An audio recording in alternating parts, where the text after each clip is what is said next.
The impudence, the audacity, the unmitigated gall of those Knuckleheads of Liberty podcasters, daring to voice opinions outside the mainstream of accepted thought.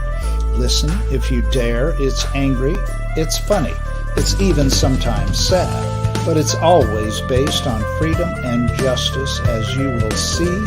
Here's our host, Jason McPhee. Welcome to the Knuckleheads of Liberty. We're coming to you on December 19th, 2022. And boy, I tell you, it seems like these last few years have been a political slog. But I tell you, we have a departure on that today. We're going to talk we are going to talk with Jacob Huebert, and he is an attorney and president of the Liberty Justice Center.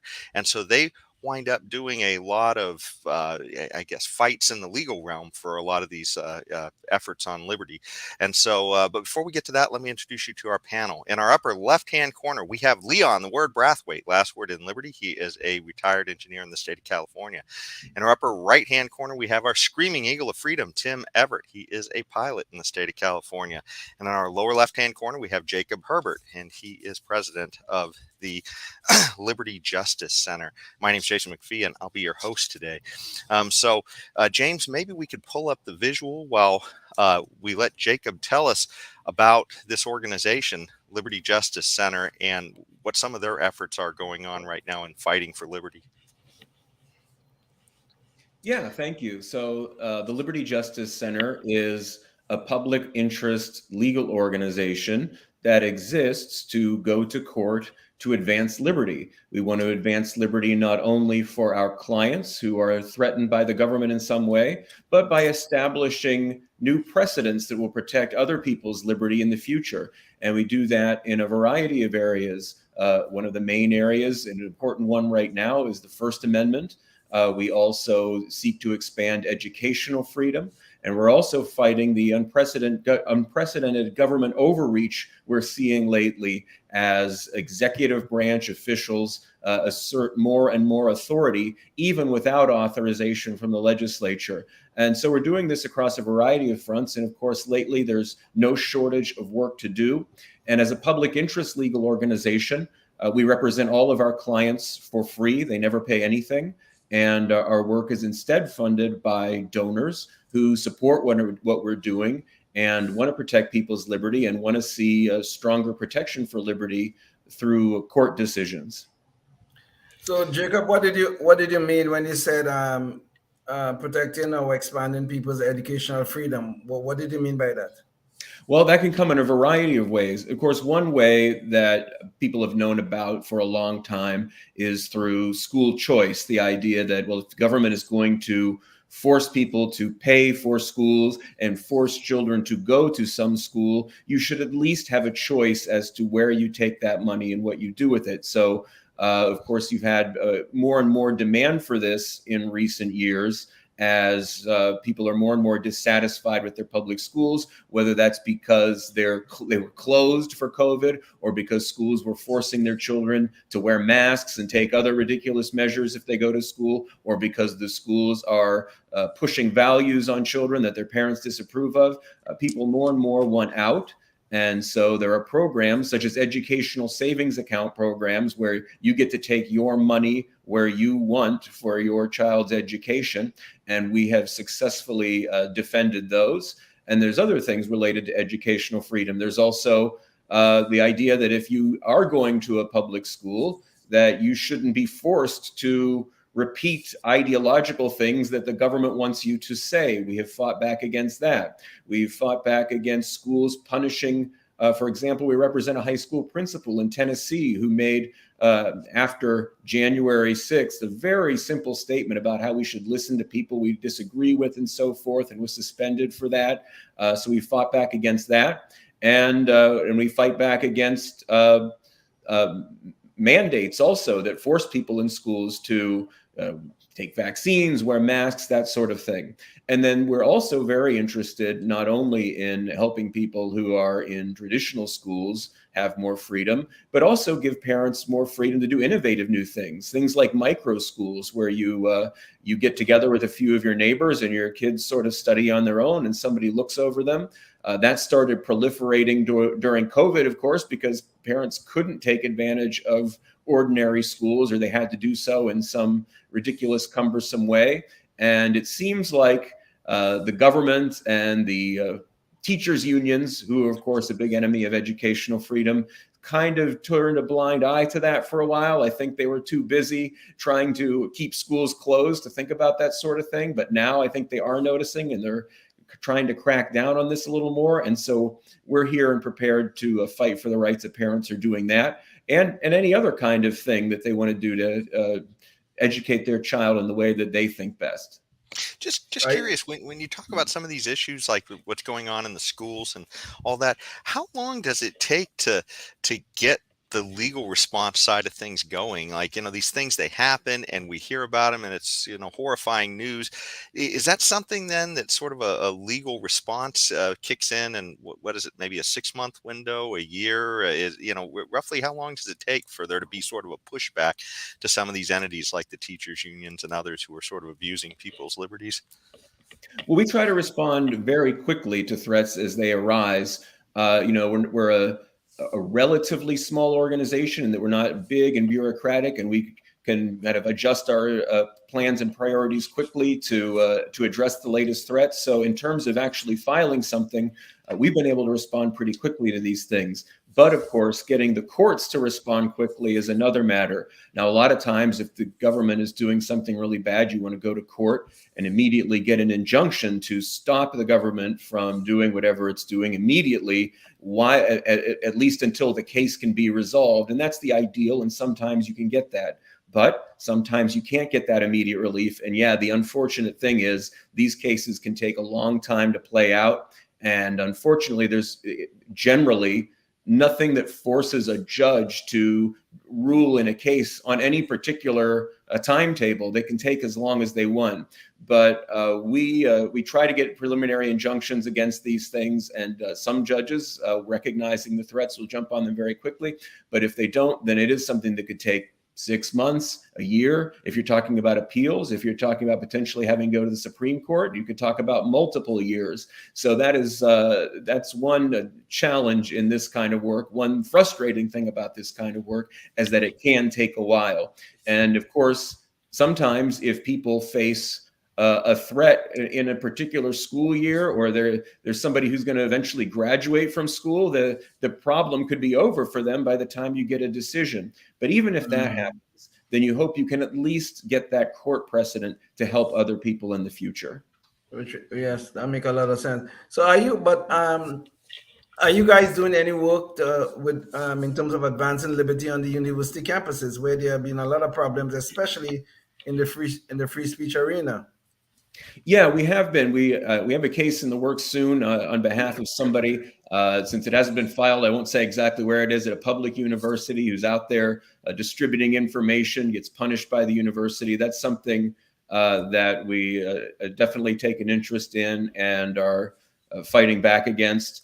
We represented a student at the at a university, a public university in Indiana, who was punished or at least investigated based on the school giving you an ID card that you have to use to get around campus, and they track your movements, and they say, well, you were in a particular place in a particular time. And we argued in that case, that's a violation of your Fourth Amendment rights to be tracked everywhere you go just because you go to a university like that. So yeah, we're very alert to the threat on university campuses. And then also, especially, I think we've been focused on just the K through 12 schools, where your people are forced to go to this thing and forced to give up their rights. That's a really disturbing threat, as is the university situation, which has all sorts of other problems. Do you guys partner, Jacob, with groups like FIRE and other things in your efforts, or do you guys is it sort of a go it alone type of thing? I'm just curious how these things usually work out. No, we're happy to partner with a lot of different organizations. I don't know that we've ever had a lawsuit where we were actually on it with FIRE, but certainly we talked to them. We talked to lots of different groups all over the country who are active in the areas we're interested in. A lot of states have their own sort of state-focused, liberty-oriented legal organization. And so we love to partner with them because a lot of times they will be able to connect us to a client. They'll know people there in the state who are affected and be able to connect us and partner with us on that. They may know the local courts better. So we definitely look to partner with other organizations. And we think that that enables everybody to do more, because a local organization might not have, or a state-based organization might not have a lot of experience in a particular area of constitutional law, but they know the local jurisdiction well. And we might not know the local area well, but we know the constitutional law well. And so I think that there are fortunately more and more groups out there litigating for liberty. And we don't view it so much as competition, but as an opportunity to actually sort of grow the pie of liberty-oriented litigation. So we're very happy to do that with various groups. So, I'm sorry, Tim was going to say something?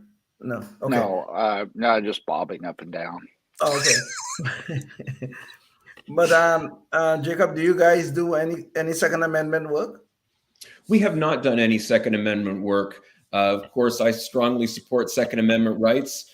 That's a little bit of a specialized area. And fortunately, there are legal organizations focused very tightly on that. And so, although we support it, we choose to focus on things where where you don't have that level of specialization that you need for the Second Amendment work, and where there aren't groups like very specifically filling that niche. Okay. Jacob, I have a question for you guys.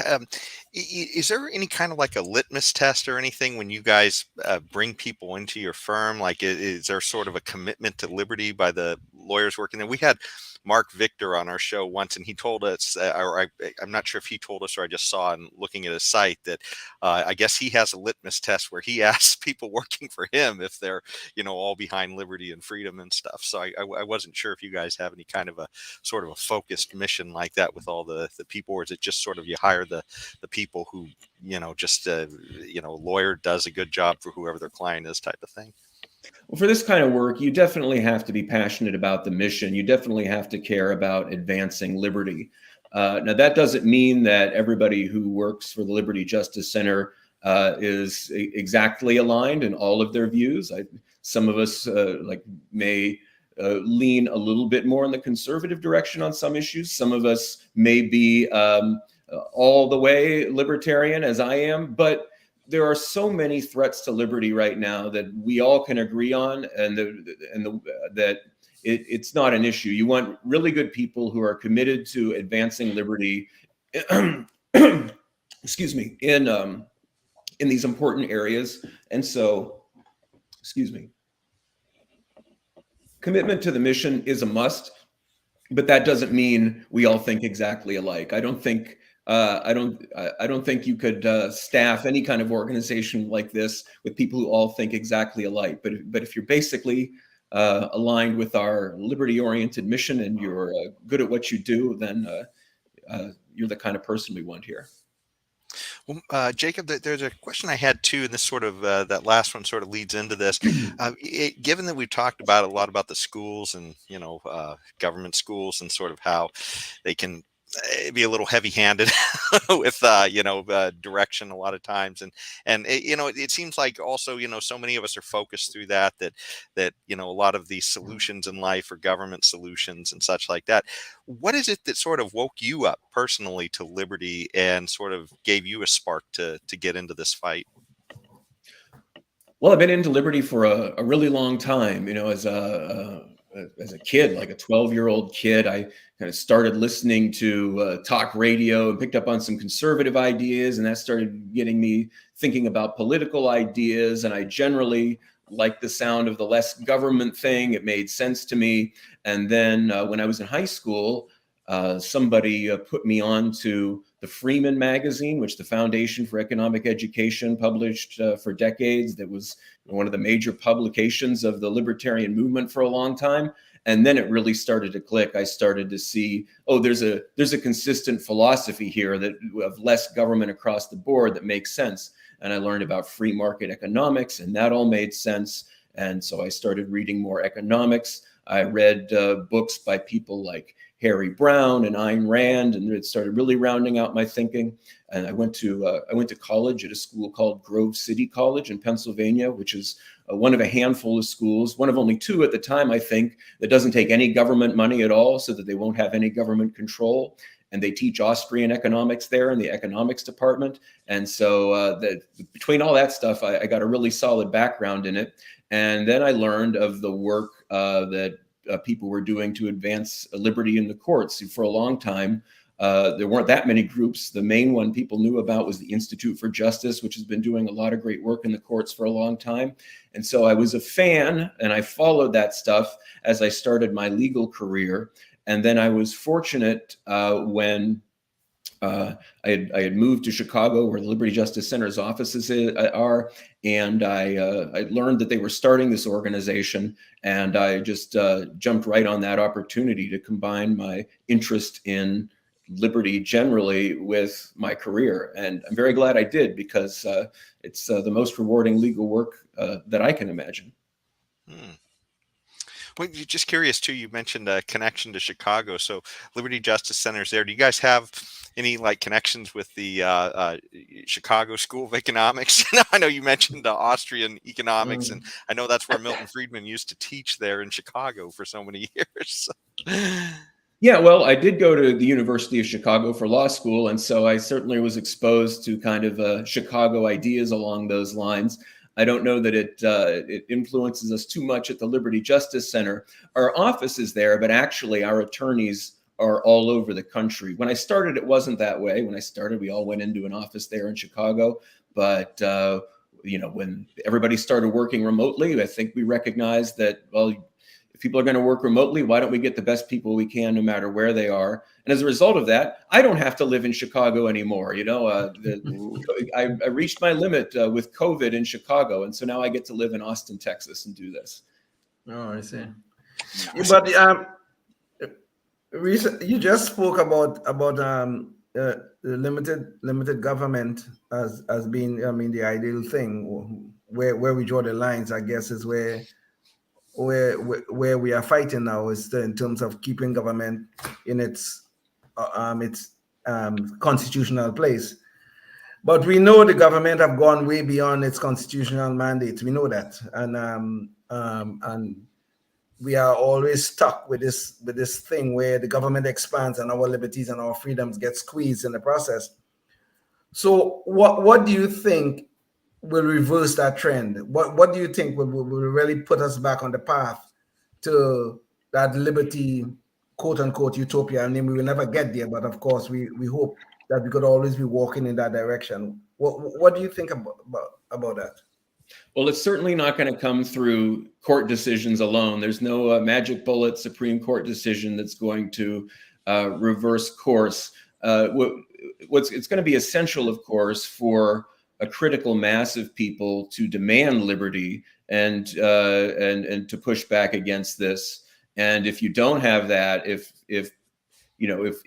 the people who are trying to steer our society in the opposite direction win through their efforts to infiltrate the schools, the universities, the media, and make everybody not care about liberty, not want it anymore, and make people behave the way so many did during the COVID lockdowns, then we're going to be in trouble. So education is always, I think, the key component to it.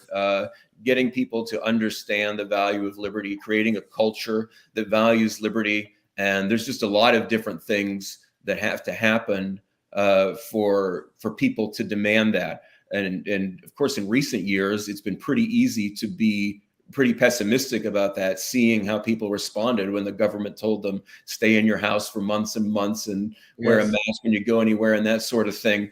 But now it feels like maybe the tide is turning a little bit. You see all the pushback against this through the changes at Twitter lately, and the people feeling a little freer to speak and feeling like maybe these powers that be aren't invincible if you can break that a little bit. So it's you can't identify any one thing that needs to happen, but you definitely need a culture of liberty and appreciation of liberty, and so that's fundamental. And we all do our part in different ways as libertarians to move us in that direction. Yeah, Jim, you I was mentioned curious. education, and that was a big part of your story was a lot of self-education too, to bring you to the point you're at now. So yeah, I have to agree that education is absolutely crucial. Indeed. Yeah, that's right. And educating for liberty isn't easy in the sense that it probably won't work to sort of to force the ideas on people. Their ideas, by their nature, you kind of have to come to yourself a little bit. And so I always like the idea that was put forth by Leonard Read, the founder of the Foundation for Economic Education, big figure in the libertarian movement history. The first and foremost thing we need to do is to educate ourselves and improve ourselves, set a good example for others, and hopefully through that process and through articulating our ideas clearly, people will be drawn to this, and slowly but surely the ideas will spread and we'll see the results of that. It certainly feels like school choice is right at the core of all that. I mean, the idea that so many people are just being churned out to believe that government is essentially the solution to all problems, and if we want to address a problem in society, well, let's vote on it, right? Instead of let the market decide, and that means all of us voluntarily interacting with each other to figure out the best solutions that might not be the same for all of us. So yeah, but that does bring up I guess a question. I was wondering, you talked about a lot of the different things you're fighting for, I guess parents and kids' rights in schools, and a lot of other places where liberties are being trampled on too. What are some of your biggest successes that you guys have had there over at the Liberty Justice Center? Well, our biggest success, our biggest claim to fame is a Supreme Court decision a few years ago called Janus versus AFSCME.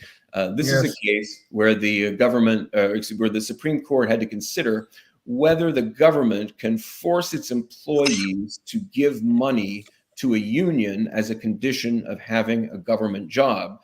And for a long time, the government could do that. If you were a teacher in a unionized public school, well, you didn't have to technically join the union, but you did have to give the union your money every paycheck. They would take some out, give it to the teachers union, and then of course the teachers union would turn around and use that to advocate for all kinds of things about teacher pay, things about what kids should be taught. Very active in politics, of course, the teachers unions, and we argue that this is a violation of First Amendment rights, because you are being forced to pay for somebody else's political advocacy, essentially, when you're forced to give money to a union. And you shouldn't have to give up your rights just because you take a government job. The government, as a general rule, the government can't condition benefits on you giving up your constitutional rights. Because if it could do that, it could just sort of buy off everybody's constitutional rights by taking over sectors of the economy and then saying, well, if you want this stuff, you got to give up your rights. So we represented a state employee in Illinois named Mark Janus, who objected to this. He saw the government unions in Illinois are horrible, always advocating for more spending, more pension benefits. The state's finances are a mess because of this, of course. California, you may be familiar with this concept.